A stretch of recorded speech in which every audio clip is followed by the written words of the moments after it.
গিন্নি, আজ এত তাড়াতাড়ি স্নান হয়ে গেল যে? কাজ আছে গো দিদি, কাজ আছে। গিয়ে তাড়াতাড়ি রান্না বসাতে হবে। হ্যাঁ, ও তো রাত সভায় যাবে গো। আর ওইদিকে দেখো না, আমার না কথা বলতে গিয়ে এই নাক বুজে আসছে। এত সর্দি হয়েছে না, কি বলবো। অত উটোপাটি করো না বাপু, আস্তে আস্তে কাজ করো দেখি। পুকুর ঘাট চারদিক জলে পিছল হয়ে আছে তো। ওই দেখো, বলতে বলতে পড়ে গেলে তো।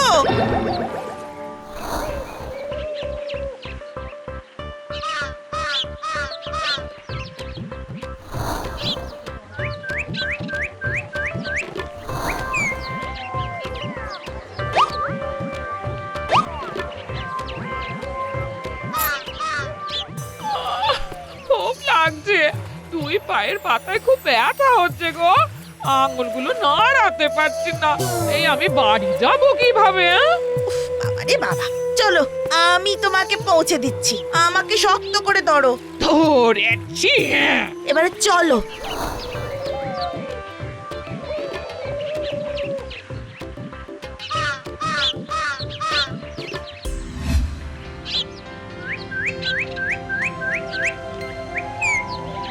ওরে বাবা রে, আমার কি সর্বনাশ হলো। কি হলো গো গিন্নি? যত তোমার বউকে বলছি পিছল ঘাট, হড়বড় করোনি। কথা শুনলে তো? আহা, কি দরকার ছিল বলো তো হুড়োহুড়ি করার? দেখলে তো হুড়োহুড়ি করার ফল। ওকে এখন পুরোপুরি বিশ্রাম দিতে হবে। এবেলার খাবার আমি পাঠিয়ে দিচ্ছি, কোনো চিন্তা করো না, কেমন? সাবধানে থেকো। এই তুমি সাবধানে যেও গো দিদি।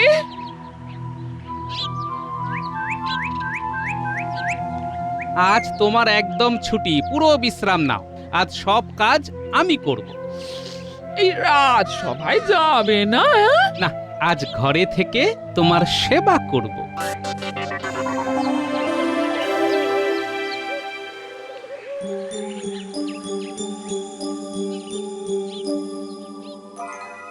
মহারাজ, মহারাজ আপনি শান্ত হন। মহারাজ আপনি উত্তেজিত হবেন না। এটা তো গোপালের নিত্যকর্ম দাঁড়িয়েছে। এটা একটু বাড়াবাড়ি মন্ত্রীমশাই। দেরি করে রাজসভায় আসাটা গোপালের নিত্যকর্ম? ও তো 9 মাসে 6 মাসে এক আধবার হতেই পারে। সেনাপতি, যাও তো তুমি, লোক পাঠাও, দেখো তো গোপালের কি হয়েছে। যথাজ্ঞা মহারাজ, আমি এক্ষুনি লোক পাঠাচ্ছি। যাকে পাঠাচ্ছ তাকে বলে দেবে ভালো করে দেখে শুনে নিতে, কারণ গোপাল খুব মিছে কথা বলে। ঠিক আছে মন্ত্রী মশাই।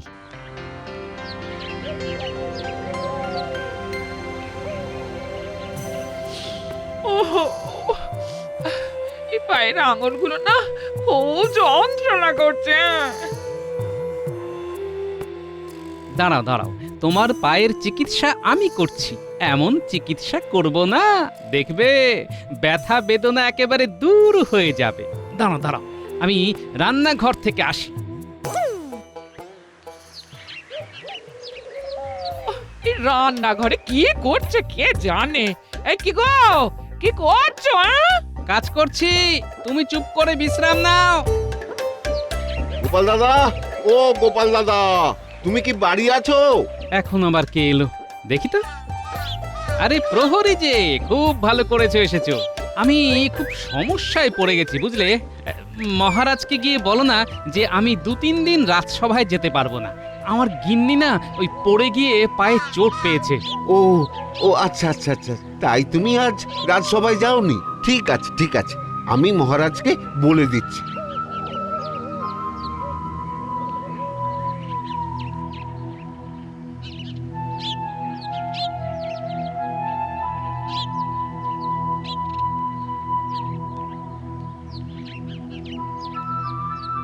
কি করছে এতক্ষণ ধরে? কি করছো গো তুমি এতক্ষণ ধরে? এই এই এসে গেছি। এটা কি? তোমার পায়ে এই মাখা আটার একটা প্রলেপ দিয়ে দেব। আটাটা শুকিয়ে গেলে দেখবে পায়ে খুব আরাম পাবে। তুমি আমার পায়ে হাত দেবে? যা বাবা, এতে লজ্জা কিসের? আরে তোমার পায়ে চোট লেগেছে, তা আমি দেখবো না তো কে দেখবে বলো? নাও নাও নাও, পাটা লম্বা করো দেখি। তুমি আমার গুরুজন, ইস কি যে করো না। আহা ঠিক আছে, সুস্থ হয়ে আমাকে 10টা প্রণাম করে নেবে এখন, তাহলেই হয়ে যাবে। নাও নাও, আমাকে এবার কাজটা করতে দাও দেখি। হ্যাঁ দেখি দেখি, হ্যাঁ।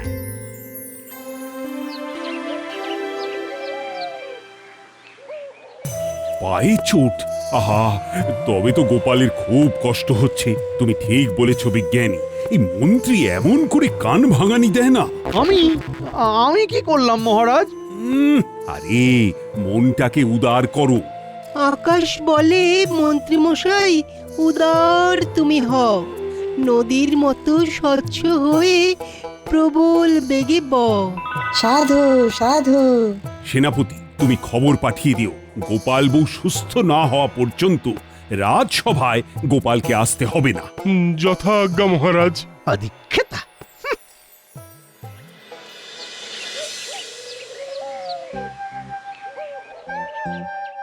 কি কেমন লাগছে?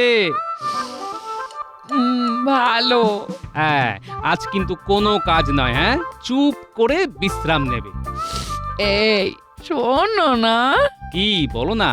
তুমি আমার জন্য কত কি করলে, তাই এবার আমি সন্ধেবেলা গোবিন্দভোগ চাল দিয়ে পায়েস করে দেব।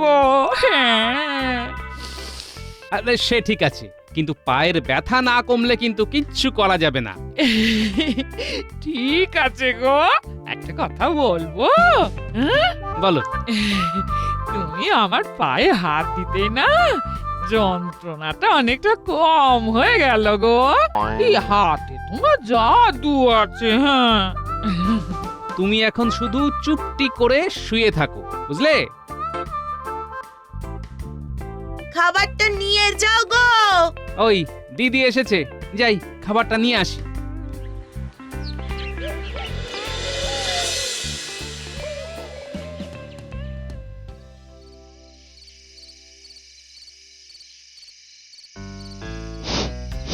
বাহ, পায়েসের গন্ধ বাইরে থেকেই পাচ্ছিলাম।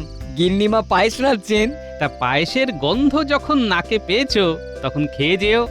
বেশ, আজ তোমার কাছে এসেছি তোমার কাছ থেকে সত্যি ভূতের গল্প শুনবো বলে। হ্যাঁ, ভূতের গল্প শুনবো আর পায়েস খাবো। ঠিক আছে, তোদের দিদিমা তো পায়েস রাঁধছে। তাহলে বলো, গল্প বলা শুরু করো। তোমার ঝুলিতে তো অনেক ভূতের গল্প আছে, আর সেই সমস্ত গল্প একদম সত্যি। তার মানে তো সত্যি ভূতের গল্প। ঠিক আছে, তাহলে গল্প শুরু করা যাক। বেশ, গা ছমছম করবে এমন একটা গল্প বলো। খুব ভয়ের গল্প। অন্ধকারে ভূতের গল্প জমে ভালো। এবার তাহলে শোন। বেশ কিছুদিন আগে একটা কাজে মহারাজ আমায় খাম্বাজে পাঠিয়েছিলেন, বুঝলি? তা আমি আর গাড়োয়ান তো রওনা দিলাম। সেদিন অমাবস্যা ছিল, ঘুটঘুটে অন্ধকার।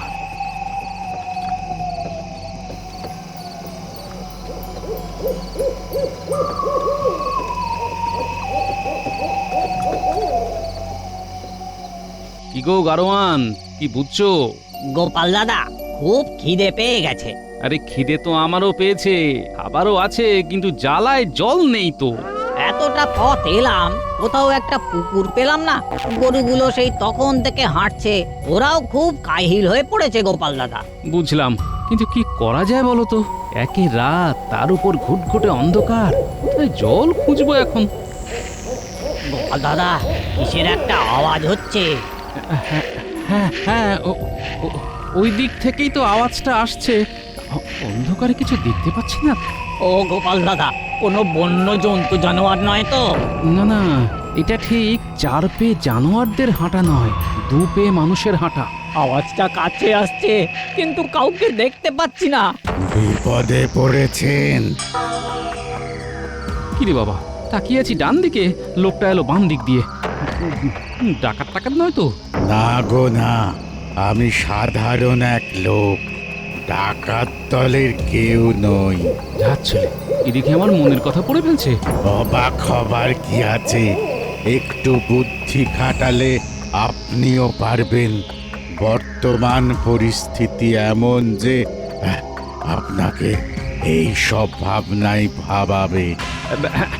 আপনি কে? আরে একটা মানুষ আপদে বিপদে সাহায্য করাটা আমার একটা নেশা। সামনে আমার একটা ঘর আছে, আর সামনে একটা টলটলে পুকুর। পুকুর? কুকুর? আরে এ তো মেঘ না চাইতেই জল।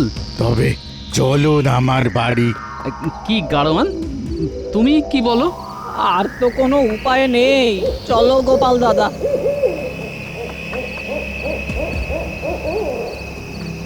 কত দূর যেতে হবে? অল্প একটু যেতে হবে, চলুন। আমরা কোনো ভুল করছি না তো? আবার আপনি ভুল ভাবতে বসেছেন। আমার বাড়িতে চলুন, রাতে বিশ্রামটাও হবে, একটু গল্পও হবে। আমি বুঝতে পেরেছি, আপনি খুব মজাদার মানুষ। আপনি আমাকে বলবেন আর আমি আপনাদের নিয়ে যাব।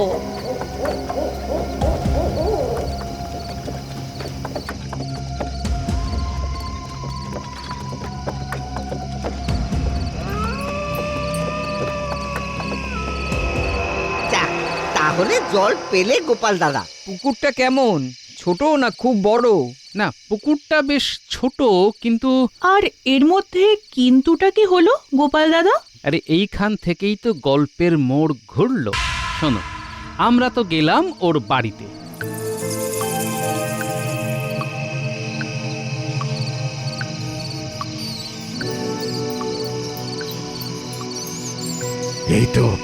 এই তো আমরা এসে গেছি।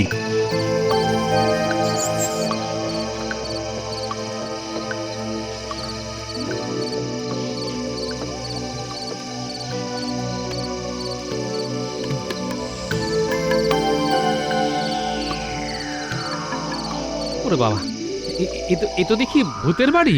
কি যে বলেন? হ্যাঁ, আমাকে দেখে কি আপনাদের ভূত বলে মনে হয়? হ্যাঁ, ওই যে কথায় আছে না, ওই ভাঙা বাড়িতে ভূতের বাস। তা আপনি কি ওই বাড়িতে একা থাকেন? একা?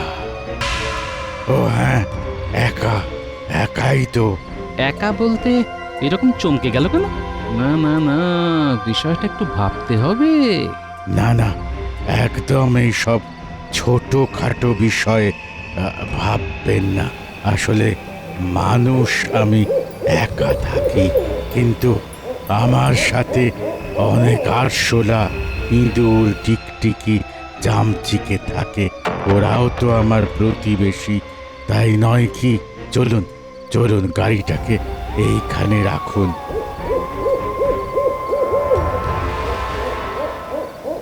তারপর তোমরা ওই বাড়িতে ঢুকলে? কি দেখলে গোপাল দাদা? ওই ঠিক তখনই গাড়োয়ানটা আমার কানের কাছে মুখ নিয়ে এসে বলে, গোপাল দাদা, লোকটার পায়ের দিকে দেখো। দুটো পায়ে তো আঙুল নেই। দু পায়েতেই আঙুল নেই? হ্যাঁ, দু পায়েতেই আঙুল নেই। তার মানে? তুমি তখন কি করলে? তখন আমার একজনের কথা মনে এলো, বুঝলি? কার কথা? নাড়ু ওঝার কথা। নাড়ু ওঝাকে একবার জিজ্ঞেস করেছিলাম, চর্মচক্ষে কি ভূত চেনা যায়?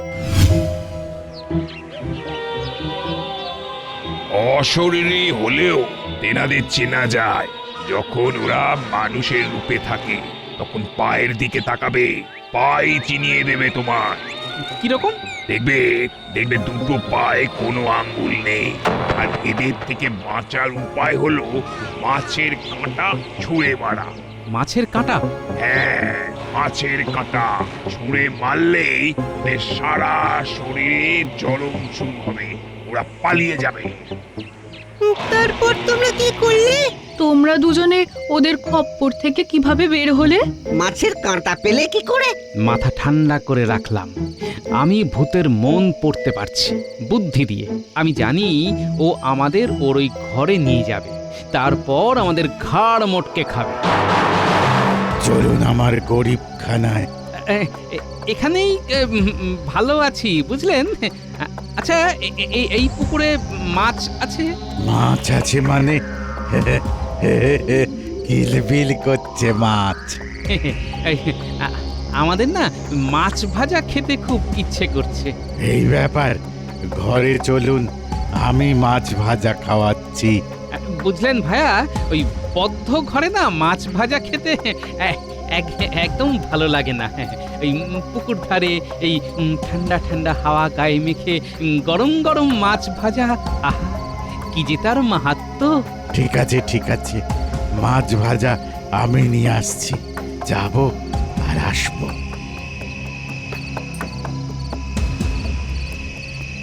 তারপর তারপর কি হলো? থামলে কেন?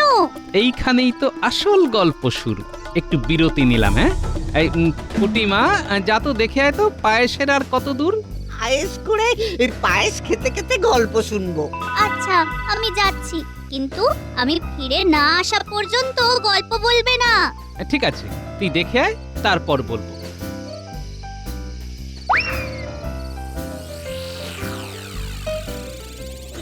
দিদা, কে?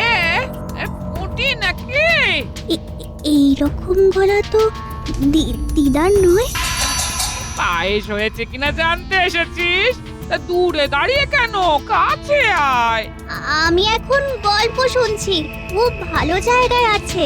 তোমার পায়েস হয়ে গেলে আমি আসবো। ঠিক আছে ঠিক আছে, তাহলে আর কিছুক্ষণ পর আয়। আশ্চর্য, পুটি রান্নাঘরের ভেতরে না ঢুকে কথা বললো, আমার সাথে দেখাও করলো না। হ্যাঁ, আশ্চর্য। কিরে, কি হলো কি? ভয় করলো নাকি? না না, ভয় করেছে বললে ন্যাপলা, গুলটে, ফুচকে, টেপা আমাকে দুও দেবে। না না, ভয় পাইনি তো, ভয় পাবো কেন? তা পায়েসের কত দূর? আর একটু দেরি আছে। নাও নাও, এবার গল্প শুরু করো। তারপর কি হলো? হ্যাঁ, তারপর যা হলো সেটা খুব ভয়ঙ্কর। আরে কি হলো সেটা তো বলবে, রহস্য বাড়িয়ে চলেছ। কয়েক দণ্ডের মধ্যেই মাছ ভাজা নিয়ে লোকটা হাজির হলো। একটা বড় কলা পাতায় গুচ্ছের মাছ। এই নিন মাছ ভাজা খান। কত খাবেন খান, খেয়ে আমার ঘরে চলুন চলুন, বিশ্রাম নেবেন। হ্যাঁ, এই মাছ ভাজা খেয়ে যাও।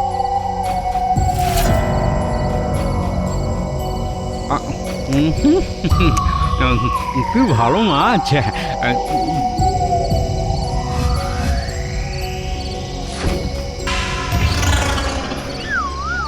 ওরে ওরে বাবা রে, ওরে বাবা রে, কি চলছে রে, ওরে বাবা রে। আমি এর বদলা নেব, আমি এর বদলা নেব, নেব নেব নেব নেব, আমি এর বদলা নেব। কি ভয়ঙ্কর! সত্যি গোপাল দাদু, তোমার কি সাহস! গোপাল দাদা, তারপর আর তোমার সঙ্গে ওই ভূতের দেখা হয়নি? আপাতত না, আর আমার সাথে দেখা করবার সাহস করবে না। কারণ আমি এখন কোনো অচেনা অজানা লোক দেখলেই তার পায়ের দিকে তাকাই। পায়েসগুলো নিতে এলি না তো পুটি? আমি তো তোর জন্য অপেক্ষা করছিলাম।